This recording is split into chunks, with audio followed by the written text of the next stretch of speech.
안녕하세요. 얼마 전 자유의 몸이 된 30대 여성이에요. 솔직히 제가 다른 분들의 사연을 듣기만 했지, 이렇게 주인공이 되어 글을 쓰게 될 줄은 정말 꿈에도 몰랐습니다. 어딘가에라도 토해내지 않으면 화병에 걸려 죽을 것 같아요. 남편과 저는 약 2년간 같은 대학을 다녔습니다. 아주 가까운 사이는 아니었어도 입학 직후부터 연락이 끊어지기 전까지는 가끔 밥도 먹고 술도 마시는 친구였지요. 하지만 2학년 겨울방학이 끝나갈 무렵 남편은 소리 소문 없이 군대에 가버렸고 저 또한 다른 대학교로 편입을 결심, 학교를 자퇴했네요. 이후로는 솔직히 굳이 연락할 이유가 없기도 했고 그렇다 보니 사실상 거의 연락이 끊어지다시피 되었고요. 그런 남편과 다시 연락이 닿게 된 건 4년 전 겨울이었습니다. 편입을 하기 전 다니던 대학에서 친하게 지내던 친구들과 모처럼 술자리를 갔던 날이었어요. 그리고 그 친구들 중에는 남편과 여전히 연락을 하고 지내던 친구가 있었고요. 오래된 친구들끼리 모여서 이런저런 이야기를 하다 보니 남편 이야기가 나왔고 어쩌다 보니 분위기가 불러내자는 식으로 흘러가더군요. 다시 말해, 저랑 남편을 이어준다거나 그런 생각으로 불렀던 게 아니라 분위기에 휩쓸려, 게다가 마침 남편이 저희가 모인 장소에서 멀지 않은 곳에 있었기 때문에 즉흥적으로 이루어졌던 일이지요. 하지만 막상 남편이 술자리에 도착했을 땐 저를 제외한 다른 세 친구는 이미 취할 대로 취해 있었고, 그렇다 보니 남편과 저 단둘이 늦게까지 이런저런 이야기를 나누게 되었습니다. 나이도 먹고 둘 다 사회인이 되어서 그런 건지 대학교 때와는 또 다른 느낌이더군요. 얘랑 나랑 이렇게 말이 잘 통했던가 싶을 정도로 대화가 끊어지지 않았네요. 어느덧 시간이 흘러 모두들 각자 집으로 갈 준비를 하는 찰나에는 남편이 가끔 같이 밥이나 먹자며 제 연락처를 물어보기까지 했어요. 집에 도착하고 얼마 지나지 않아 남편에게서 잘 들어갔냐는 문자가 왔습니다. 그리고 그 문자를 시작으로 저희는 다시 이야기를 이어가게 되었고요. 솔직히 처음에는 너무 적극적으로 나오는 남편의 태도에 당황스러웠던 것도 사실이에요. 제 기억 속에 남편은 낯도 많이 가리고 조금은 소심한 사람이었으니까요. 아무튼 당시 남편이나 저나 특별히 사귀고 있던 사람도 없었기에 자주 편하게 연락을 주고받았네요. 그리고 어느 순간 깨달았지요. 먼저 사귀자고 한 사람은 없었지만 그럼에도 불구하고 연인 사이가 되어버린 남편과 제 관계를요. 주변 친구들도 너희가 사귈 줄은 몰랐다며 신기해했어요. 저희는 어느 다른 연인들처럼 가끔 사소한 말다툼 정도는 있었지만 그래도 큰 문제 없이 3년이란 시간을 함께 보냈습니다. 양쪽 부모님께서도 서로의 존재를 어느 정도는 인지하고 계셨고요. 그러다 작년 어머님께서 먼저 결혼 이야기를 꺼내셨습니다. 남자나 여자나 나이 먹고 결혼해서 좋을 거 없다며 어차피 할 결혼이면 빨리 올리라고 하셨다더군요. 솔직히 저도 나이가 30을 넘어가면서 약간의 조바심을 느끼기 시작했던 찰나라 어머님의 말씀이 부담스러운 동시에 감사하기도 했어요. 하지만 한편으로는 아쉬운 마음도 있었습니다.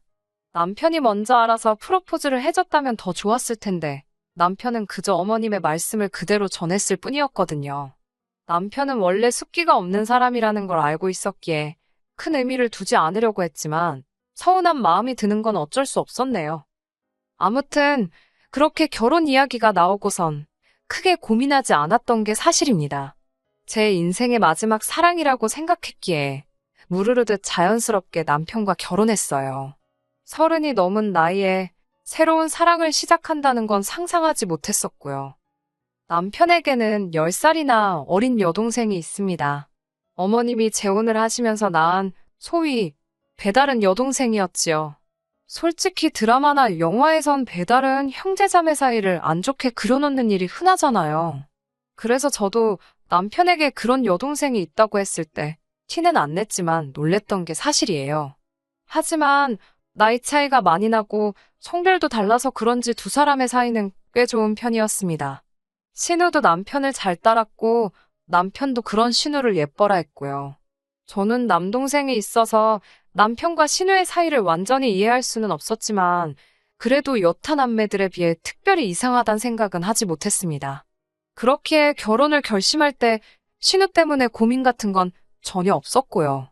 하지만 이렇게 이혼까지 하고 돌이켜 생각해보니 제가 너무 안일했던 건가 싶고, 결혼 전부터 지금까지 저는 프로그램 개발자로 일하고 있고 남편은 중소기업을 다니고 있어요. 이혼한 마당에 남편을 포장할 이유는 없겠지요? 까놓고 말하자면 남편의 수입은 제 연봉의 절반밖에 안 되었습니다. 그런 남자 뭘 보고 결혼했냐고 물으시면 성품을 받습니다. 가족들이나 저에겐 자상하고 다정했으며 술, 담배도 안 하는 사람이다 보니 여자 문제 같은 것도 걱정 없겠다 싶었어요. 돈이야 제가 벌면 되니까요. 통상적인 남녀 역할에서 좀 벗어난 건 있어 보였겠지만 저에게 그 부분은 큰 문제가 되지 않았습니다. 하지만 결혼이 제 생각만으로 되는 건 아니잖아요. 친정 부모님께서는 많이 아쉬워하시고 서운해하셨습니다. 딸 가진 부모 마음이 원래 다 그렇듯이 돈 잘 버는 남자 만나서 딸이 고생 안 하고 살면 좋겠다 생각하시는 눈치였지요. 실제로 능력 있는 친정아버지 덕분에 어머니께서 부족함 없는 결혼 생활을 보내신 것도 있었고요. 반면에 시댁은 경제적으로 넉넉한 환경은 아닙니다. 게다가 먼저 결혼 이야기를 꺼내신 건 어머님이신데 정작 결혼 준비에 필요한 비용 이야기가 나오자 대본에 그런 건 니들이 알아서 하라셨어요. 남녀가 서로 좋아서 하는 결혼인데 부모들이 간섭하면 안 된다면서요. 그러면서도 예단 같은 건 어른들 체면이 있으니 니들 마음대로 생략하고 하면 안 된다는 소리도 하시던걸요. 솔직히 그런 말씀을 듣고 황당하지 않을 사람이 있을까요? 친정 어머니도 그 이야기를 들으시곤 가뜩이나 어려운 결혼하는 것 같아 속상해 죽겠는데 바라시는 것도 많다고 한마디 하시더라고요. 그러면서 그러면 대출 없이 집해와라. 그러면 혼수고 예단이고 차고 넘치게 해주시겠단 말씀까지 나왔지요. 솔직히 처음에는 그저 흔한 양가 어른들의 기싸움이라고 생각했습니다. 그러다 분위기가 점점 심상치 않게 돌아가는 걸 감지한 남편과 제가 반반 결혼을 하겠다, 예단은 생략하겠다며 합의점을 찾았네요. 물론 양쪽 어른들 모두 반반 결혼이라는 생각에 완전히 동의해 주시진 않으셨지만요. 그래도 다행히 시댁에서 며느리감인 저란 사람은 예쁘게 봐주신 상황이었고 저희 집에서도 사위감인 남편은 마음에 들어하셨기 때문에 어찌저찌 결혼은 진행될 수 있었습니다. 나름대로 고비를 넘겨가며 부부의 연을 맺었기에 이렇게 허무하게 헤어지게 될 줄은 몰랐습니다. 하지만 남편과 제 사이가 틀어지는 데까지 그다지 오랜 시간이 걸리진 않았어요. 식을 올리고 대략 반년쯤 지났을 때 신우가 저희 신혼집 근처에 직장을 구했다며 저희에게 소식을 전해왔습니다. 솔직히 말씀드릴게요. 처음에 신우가 직장을 구했다는 말을 들었을 땐 가족으로서 기쁘기도 했지만 동시에 설마라는 생각이 들면서 여러 가지 복잡한 마음이었지요. 그도 그럴 것이 그동안 신우에 관해 들려온 이야기라곤 상의도 없이 대학을 관뒀다라던가 자존심 상한다고 아르바이트는 안 한다, 어머님 카드를 몰래 챙겨서 여행을 다녀왔다와 같은 한심하고 어이없는 내용들 뿐이었거든요. 그런 신우가 갑자기 일을 하겠다니 그것도 저희 동네까지 와서 말이지요. 이제 와서 말이지만 신우는 한마디로 겁대가리가 없었습니다. 아나무인도 그런 아나무인이 없었지요. 세상 모든 막내딸이 그런 건 아니겠지만 시부모님도 그렇고 남편도 그렇고 신우가 하는 일은 죄다 오냐오냐를 해줘서 그런 건지 매사 실증도 잘 느끼고 지멋대로였어요. 그런 신우를 남편은 철부지의 말괄량이라며 포장하는 지경이었지만 솔직히 같이 사는 것도 아니고 시댁하고 저희 신혼집은 거리도 제법 있었으니 한마디로 별로 개의치 않았습니다. 신우가 취직했다던 곳은 옷가게였습니다. 옷가게에서 재고 정리하고 계산하고 냉정하게 말해서 대기업 의류 매장도 아니고 동네 골목에 한두 개씩 어쩌다 보이는 그런 옷가게였어요. 물론 그곳을 직장이라고 부르는 게 틀렸다는 건 아니었지만 그래도 옆에서 지켜봤을 때 시댁에서 저희 동네까지 왕복 3시간이 걸리는 거리를 오갈 건 아니다 싶었지요. 게다가 신우는 그 거리를 핑계로 점점 저희 집에서 잠을 청하는 일이 많아졌습니다. 처음 몇 번은 막차를 놓쳤다며 연락을 해왔는데 윗사람으로서 모른 채 할 수 없잖아요. 차를 가지고 신우가 있는 곳까지 가서 술에 취한 신우를 태우고 와서는 일단 저희 집에서 재우고 다음날 출근을 시키는 경우가 종종 발생했네요. 그 와중에 아침을 안 먹는 저나 남편과는 달리 신우는 아침 밥상까지 받기를 원했습니다. 처음에 한두세 번은 술이 떡이 되게 취해서 온 신우, 속이라도 버릴까 싶어서 언니의 마음으로 챙겨주기도 했어요. 하지만 꼴에 또 맛을 따지더라고요. 싱겁네 짜네 어쩌네 저쩌네. 음식 해본 사람이라면 알 거예요. 기껏 시간 들여 정성 들여 만들어놨는데 고맙다는 말은 고사하고 얼굴을 있는 대로 찌푸리면서 음식 가지고 품평해하면 정말 짜증나잖아요. 그럴 거면 지가 해먹지 싶고 두세 번 정도 그렇게 신우에게 욕 아닌 욕을 먹고 나니 밥이고 뭐고 차려주고 싶은 생각이 싹 사라지던걸요. 그래서 한 번은 나가서 사 먹고 출근하라 했습니다. 그러자 신우가 궁시렁궁시렁거리더니 저희 집 작은 방으로 들어가서는 저 때문에 속상해서 출근하기 싫다대요. 진심으로 욕 나올 뻔했는데 꾹 눌러 참았습니다. 그 와중에 상황을 지켜보던 남편까지 가세를 했습니다. 남편이 신우가 들어간 작은 방 앞에 서서는 다리를 동동 구르며 오빠라고 방문 한 번만 열어보라며 아주 애걸복걸을 하더라고요. 신우는 그런 남편 때문에 더 기고만장해져서 방에서 훌쩍거리고 있고 아주 가관도 아니던걸요. 제가 남편한테 언제까지 그러고 있을 거냐고 빨리 출근하라고 했습니다. 나도 출근할 거라고요. 그러자 남편이 저를 쳐다보면서 생각보다 냉정한 구석이 있답니다. 저도 지지 않고 남편에게 당신도 생각보다 우유부단한 면이 있다며 지금 술 먹고 남의 집에 와서 신세 지곤 밥 안 해준다고 방에 들어가서 올 일이냐고 따졌습니다. 그러자 남편이 한다는 소리가 너는 내 동생이 남이냐고 내 동생은 너를 언니라고 믿고 따르는데 너가 그렇게 선을 딱 긋고 찬바람 불게 대하니 서운해서 저러는 거랍니다. 그러면서 기어이 저더러가서 진심으로 사과를 하라대요. 저는 헛소리 할 거면 됐다고 나부터 출근한다 하곤 그대로 신우와 남편을 남겨둔 제 직장으로 향했습니다. 퇴근해서 집에 오니 남편만 집에 있고 신우는 없었습니다. 그래도 말귀를 알아듣긴 했나 싶기도 하고 쥐도 눈치가 있으면 여기 이제 안 오겠지 싶었어요. 그런데 남편이 저를 보면서 내쫓으니까 후련하냐입니다. 제가 왜 말을 그렇게 하냐고 내쫓기는 누가 내쫓았냐고 애시당초 여기 당신과 나랑 반반 못해서 산 신혼집인데 그걸 무슨 모텔쯤으로 생각하는 신우가 이상한 거 아니냐고 따질 거면 신우한테 가서 따지랬습니다. 남편은 너 같으면 3시간 왕복으로 출퇴근하기가 쉽겠냐고 지도 잘하려고 하는데 몸이 안 따라주니까 그런 거 아니겠냐는데 제가 너무 열받아서 이건 뭐 싸움거리도 안 되는 걸로 시비를 걸어대니 화가 치솟더라고요. 제가 무슨 회사도 아니고 골목 옷가게에서 일한다고 왕복 3시간씩 길바닥에 내버리는 네 동생이 이상한 거라고 소리를 질렀습니다. 그걸 잘하는 짓이라고 우쭈쭈 해주는 당신이 문제라고요. 그 사건 이후로 한 일주일 동안은 신우가 연락도 없고 코빼기도 비추지 않길래 정신 차렸구나 싶었습니다. 남편도 별말이 없었고요. 하지만 진짜 사건은 제가 방심한 틈에 벌어졌습니다. 제가 출장을 갔기 때문에 이 사단이 난 걸까요? 그동안 상황이 상황인지라 출장이 계속 미뤄지고 있었습니다. 하지만 얼마 전 출장의 경우 국책 사업이 연관이 있었기에 무조건 가야 하는 상황이었지요.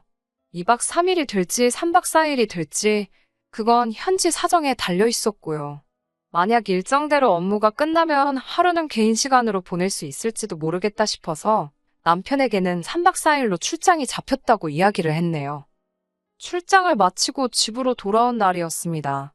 계획대로 싸이를 꼬박 보내고 오려고 했지만 몸도 좋지 않고 친구도 남편도 없는 여행을 생각하니 그다지 내키지 않더라고요.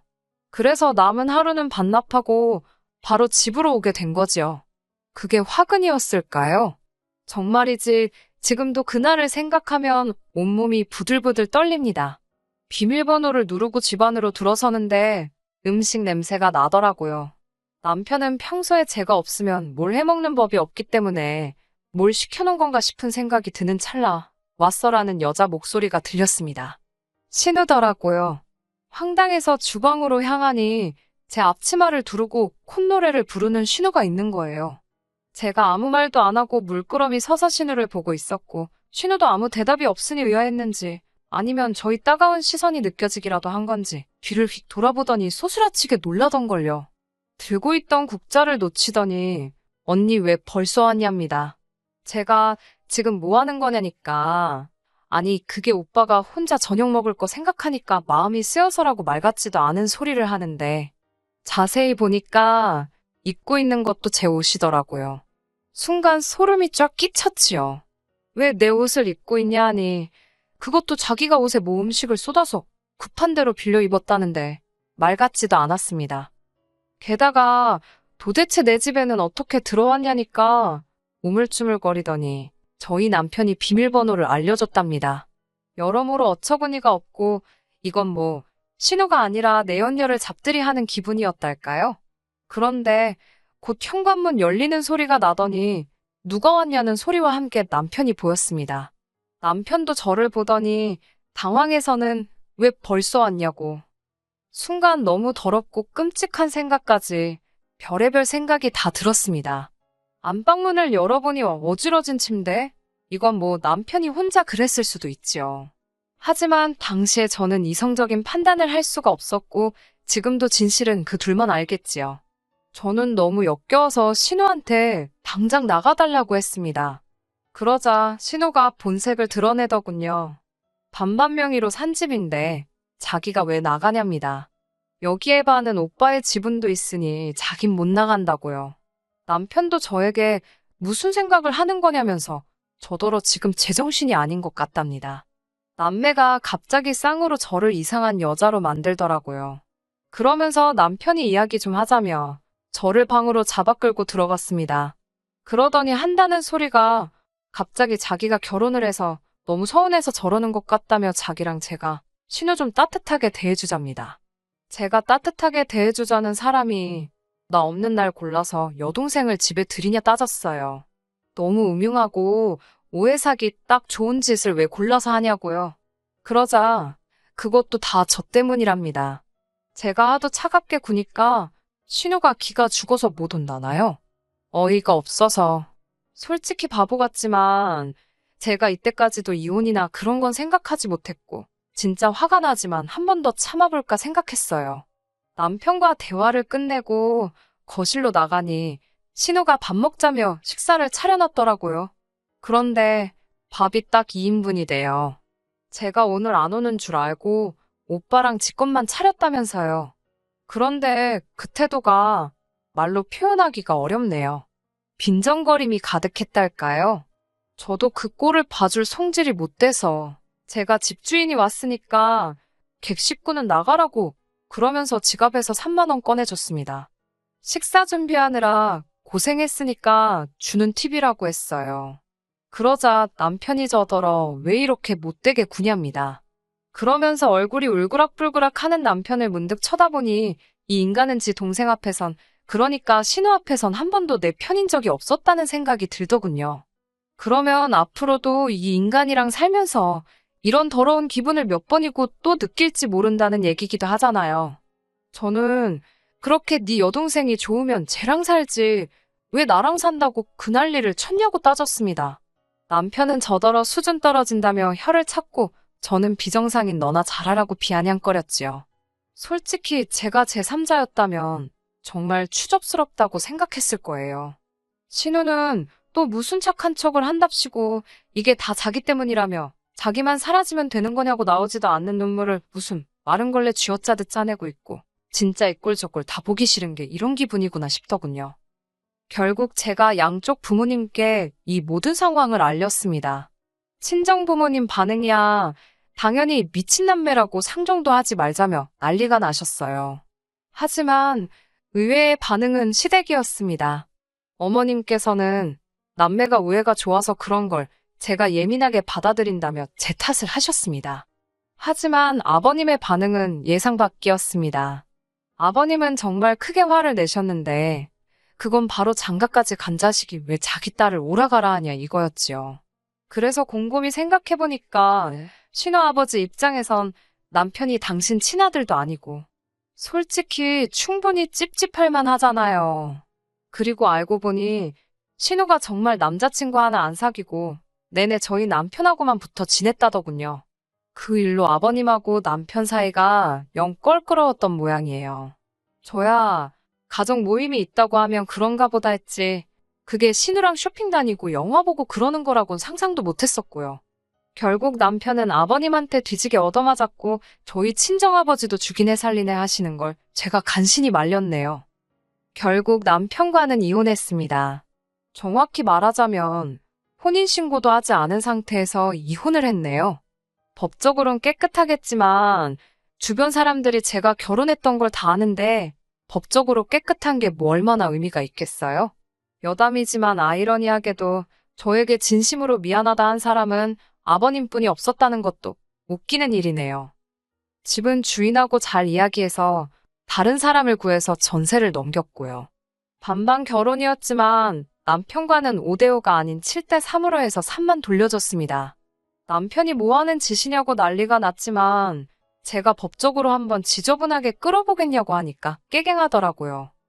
3년 연애의 끝이 이렇게 되니 허탈하고 허무하기도 하고 전후 사정을 다 알게 된 동기들은 뭐 그런 놈이 다 있냐면서 역겹다고 난리였지요. 후기라고 하긴 뭐하지만 대부분의 동기들이 남편하고는 손절한다며 어쩐 이유에서인지 저에게 알려왔네요.